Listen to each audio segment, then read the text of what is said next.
On pense souvent que YouTube, c'est juste une plateforme de vidéo. Mais en fait, c'est bien plus que ça. C'est un outil incroyablement puissant pour construire une marque. Aujourd'hui, on va décortiquer comment on peut transformer une simple chaîne en un véritable atout stratégique. Le point de départ, c'est un défi que tout le monde connaît.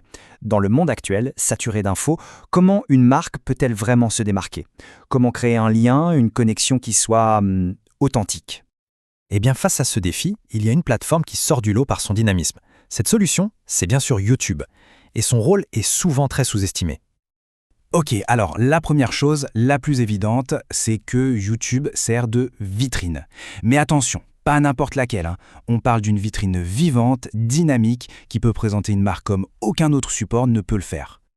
Une simple photo, c'est statique. La vidéo, elle, permet de montrer un produit sous tous ses angles, de présenter un service en pleine action. C'est vraiment l'occasion de construire un véritable univers de marque, un monde visuel dans lequel le public peut complètement se projeter. Mais bon, une belle vitrine, ça ne suffit pas. Pour qu'une marque marque vraiment les esprits, il faut une connexion.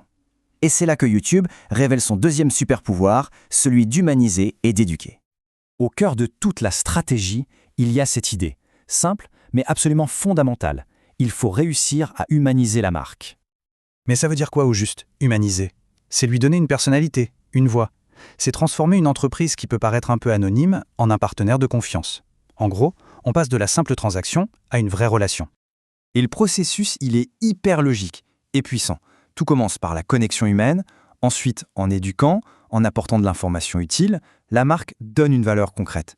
Et la conséquence de tout ça, une reconnaissance qui s'installe, solide et durable. Cette approche, elle est redoutable pour les entreprises qui vendent des services ou de la formation. Pourquoi? C'est simple, parce qu'elle permet de prouver son expertise avant même de vendre quoi que ce soit. Ça construit la crédibilité et la confiance. Donc, si on récapitule, on a une vitrine qui donne envie et une connexion humaine qui est établie. Quand ces deux éléments sont là, le résultat est quasi inévitable, la croissance se met à accélérer. L'impact est très concret, on peut le voir. La différence entre une stratégie marketing sans vidéo et une autre qui intègre vraiment YouTube, ce n'est pas juste une petite amélioration, c'est un vrai changement d'échelle. Le potentiel de croissance est littéralement démultiplié. Mais il y a encore autre chose. Au-delà d'une croissance singulière, YouTube cache un potentiel encore plus explosif, le fameux Graal du marketing digital, la viralité.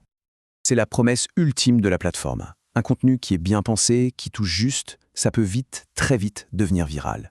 Et toucher un public bien plus large que celui qu'on imaginait au départ. C'est un peu un effet boule de neige en fait. Une fois qu'une marque commence à se faire un nom, la croissance peut devenir exponentielle. Une première vague de popularité en amène une autre, et là, tout peut monter très très vite. Et le point crucial, il est là. On ne parle pas d'une croissance lente et prévisible. On parle d'un potentiel de portée qui peut être exponentiel. Une croissance qui peut complètement changer la trajectoire d'une marque. Et ça laisse une question intéressante en suspens. Avec un tel potentiel entre les mains, quelle sera la prochaine marque à connaître une ascension aussi fulgurante grâce à cette stratégie? La question est posée.